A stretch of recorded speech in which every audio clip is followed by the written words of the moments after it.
15 of the most common mistakes made by do-it-yourself retirement planners. Got a good one for you, a little unusual. Here's why. I entered this question into ChatGPT, which is artificial intelligence. So I got on the ChatGPT website, I typed in the question, what are the most common mistakes made by do-it-yourself retirement investors? These 15 popped out. So I'm going to talk about each one of them. Pretty good list. But they're missing one that is very important to me. Hang on for it at the end.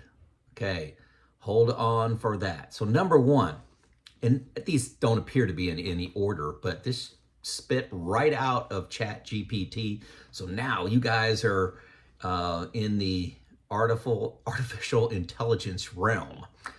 Understanding longevity risk is number one. The mistake, most of the time people, they go in, or not most of the time, but quite a bit of people go in and say the average lifespan of a male is something like 78 years old. But folks, that's from starting at zero. Once you're 60, it's a lot higher than that, like 83, I believe, 83, 84. So don't use that number 78. That's your mortality from birth. Mortality from the age that you are is a different number. I like to use 90 based on the age of my parents. My dad's 88, my mom's 86. Dad's in great health. My grandpa lived to 93, so 90 seems like a good number for me. Use whatever fits for you, but don't sell that short, especially say you're 60 now. Look at the medical advances that are going to happen in the next 25, 30 years that may extend your quality of life and life. So understanding longevity risk. Number two is inflation. So many people don't factor in inflation. They'll put in 2% and go on down the road. Inflation can have a major impact on your retirement. It's one of the top ones, if not number one. If you don't think it is, put 6% inflation in there every year for your 30-year retirement. See what happens to your plan. Now, that's an exercise. Don't put that in and try to solve for that. But short-term bouts of inflation is a big deal. I put in a low inflation of like 2.5 and a high inflation of like 5, and just kind of run the scenarios. I do like to make it fail and then try to play around with some other levers, like reducing my expenses, changing Social Security, changing my rates of return, maybe changing my asset allocation. One of the best things you can do for inflation is have more fixed assets. And I said that wrong, or I confused you. Equities are a big driver of my plan to reduce the impacts of inflation. Higher returns, assets tend to go up in value with higher inflation. Companies can charge more money. So inflation is a big deal. That was number two. Number three, I'd like you to keep track of all these. Keep track of the 15, see how you do at the end. Number three, withdrawal rate miscalculations. Relying too heavily on a simple rule like the 4% rule. I've made a lot of videos on this. I think that is a horrible mistake. Nobody spends money like that. You may want to start out the year with a 4% rule, and then you find you need to replace the roof on your house, and unexplained things happen, and an opportunity comes up to travel. A car breaks down on you. Nobody spends money like that. So just using a basic, simple rule like that, not understanding your expenses is a big deal. So number four, not considering taxes. I would have listed this as number one that I've seen in plans. Not having a tax plan. They just, whatever taxes come at them, at the end of the year when they do their taxes, because that's what I did while I was working as a W-2 employee, they automatically take out taxes. I file my tax return. I get money back or I have to pay in. I just react to that situation. In retirement, that switches. You are in control. You have a lot of control when you're not a W-2 employee of when you pay taxes and what brackets you're in. And you've got to look at that over a long period of time. It's a marathon, not a sprint. So if you're in retirement and you're paying $0 in taxes, I can almost guarantee you that's a mistake. Almost. I'll say for 99% of the people, that's a mistake if you're paying nothing in taxes. So have vision to your taxes years out. I mean, especially RMD time, but 10, 15, 20, 25, 30 years out, you need to have vision of what your tax is going to be by bracket. If you don't know how to do that, hit my first link below, check out Bolden. It's in a color chart that makes it easy to see what the problem you got and the opportunity in front of you and the dollar of value of what's in front of you. Tells you what action to take. Super cool. Number 5, overlooking healthcare cost. Very common. People just put in $2,000 a month for my healthcare costs for my wife and I. No investigation of their alternatives. Don't look at long-term care at the end of their life. Don't have no thoughts about what that's going to cost. Just whatever the default assumption is in whatever the software they're using, they just go with it. Healthcare costs, that information's out there, dive into it. It's a simple Google search. You do that for a couple hours, you'll have an intelligent number to put in there for healthcare costs. Number 6, ignoring sequence of return risk. I believe everyone knows what this is. You got to I structure my assets to handle a down market in the short term.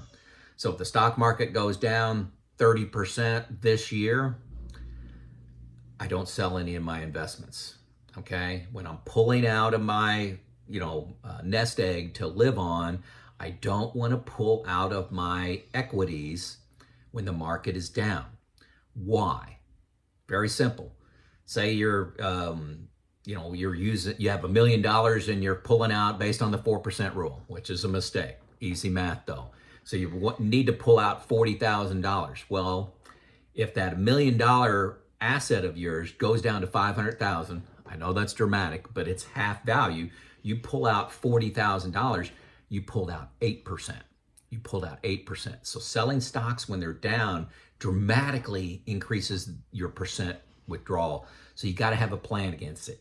I use buckets. We've talked about that a lot. I have 10 years out of the stock market in money market funds, in CDs, in T-bills, whatever you've got that is not an equity. So it buffers you from market risk in the short term, especially early in your retirement. If you're 15, 20 years in your retirement and your nest egg is grown, maybe you don't need to do that. But currently I have buckets. Number 7, lack of diversification. I can't tell you how many people I talk to that have 20, 30, one person 50% of their assets, their investable assets, in 1, 2, or 3 stocks, individual stocks. Big deal. Some scandal, some quality issue could cause that Apple stock to go down 50, 60, 70% overnight.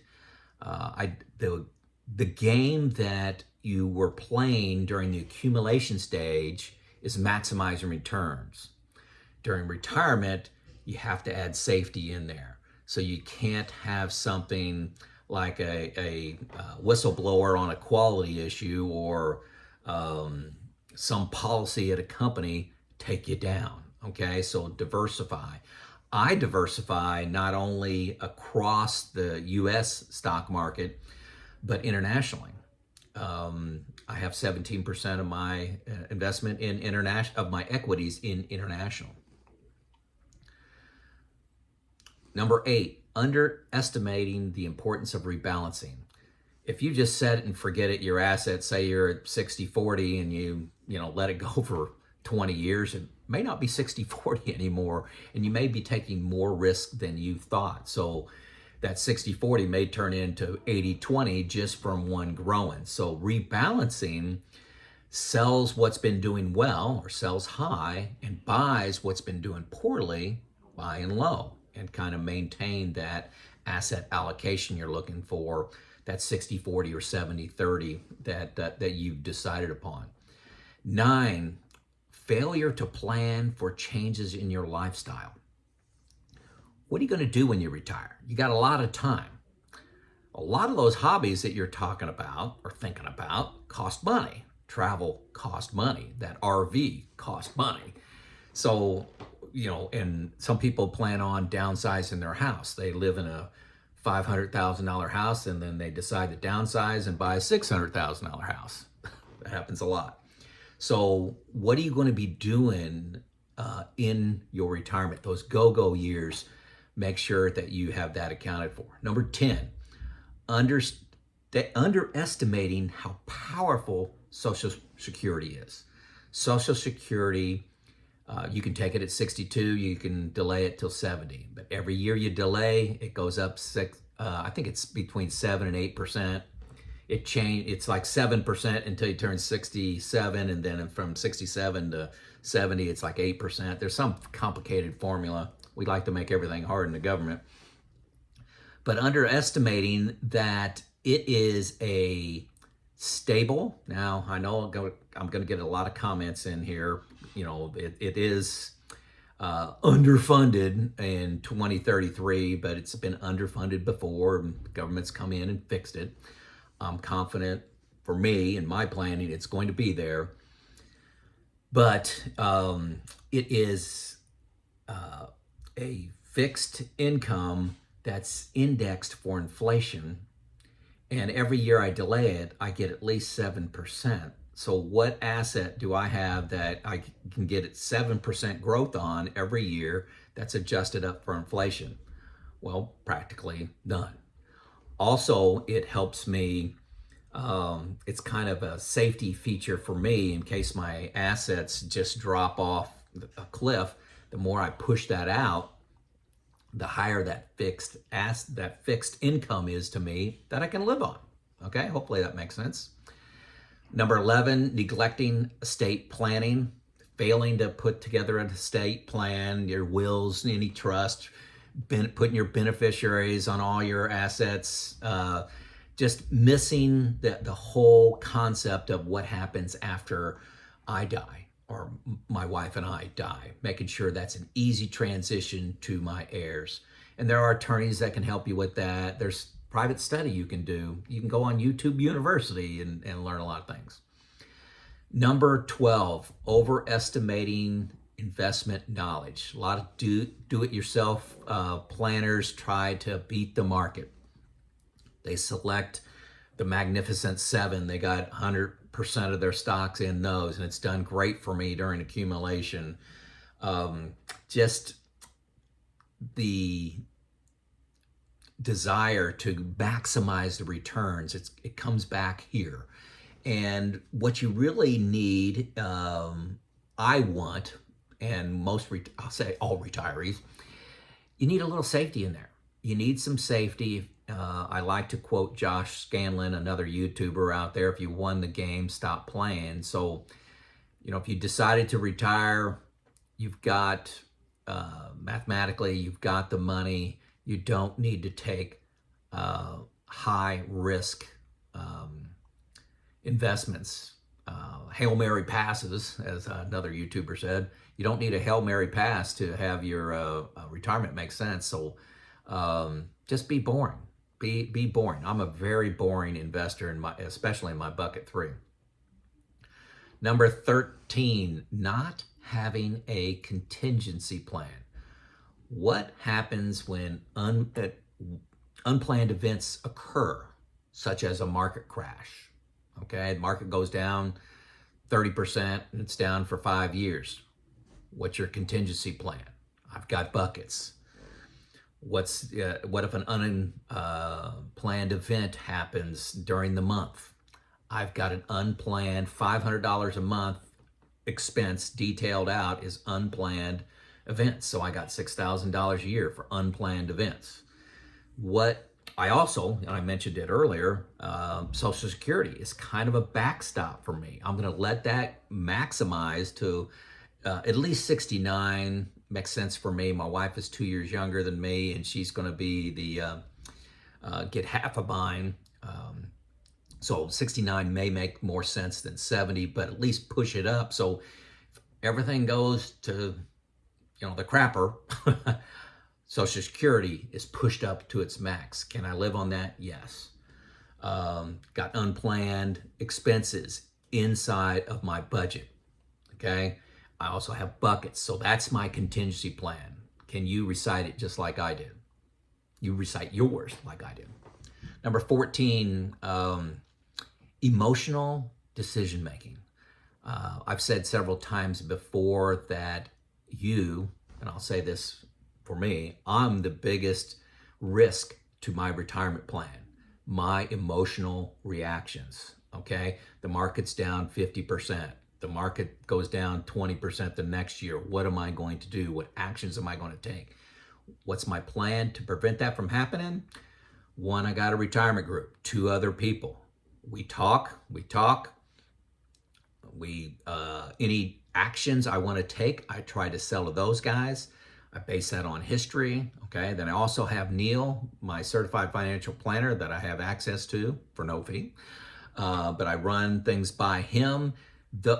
The act of creating a logical flow path, actions of what I'm thinking about doing, most of the time that talks me off the ledge of making an emotional reaction. And their job is to call me out and say I'm making an emotional decisions and stay the course.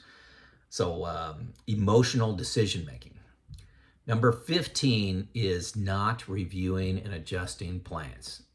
This is not a set it and forget it. One thing that's true about my retirement plan, I've got a lot of hours into it. It's well thought out, and it's wrong. Okay? It is wrong the day after I make it. It's not saying it's worthless. I'm saying it's wrong. Okay? So every quarter I have cadence where I go in and update my expenses. I update my asset balances, update the returns, map things out again. I use the Bolden software. Everything is in that. I stress test it for new concerns around inflation, new concerns around rates of return, and get confidence in my plan going forward. Inflation is a big deal, can impact my my budget expenses dramatically. So once a quarter, maybe that's too much for you, but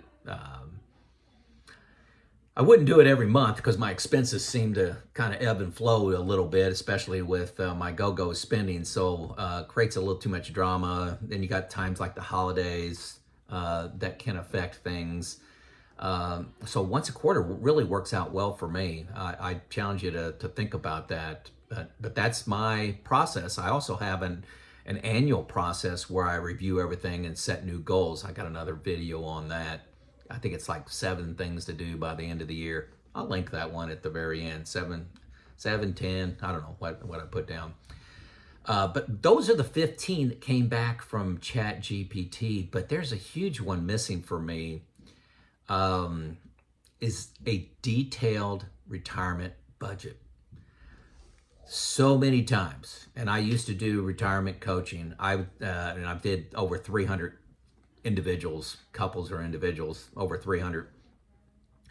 And I would say half of them just had a plugged in figure for spending $4,000 a month. And I started asking questions about that, and there's not much substance to it. And so, what about one-time expenses? What about go-go spending, slow-go spending? What about unplanned expenses? It's really need to get into detailed budgeting. I know what you're saying. I've been working for 35 years, I haven't had a detailed budget. I just, automatically save and we spend whatever's left. Some goes on the credit card, we kind of adjust. Retirement's different. All starts with your expenses. Everything begins with you detailing your expenses. I'd list this in the top two. Inflation's way up there, and knowing inflation and having a detailed budget. So it is mentioned in a couple of these 15, something about expenses, inside a withdrawal rate, you could have got that. But to me, this is too critical not to be a stand-alone item, knowing your detailed expenses, okay? So I gave you 16 points, 15 plus 1. How did you score? How did you score? Do you think you got a great plan for each one of those? Let me know in the comments. Just if nothing else, just say I got 16 out of 16. I got 15. I got 14. I got some work to do. I got 0. Help. Let me know in the comments. Get a conversation going. Maybe I missed something. Call me out on it. This is Joe out.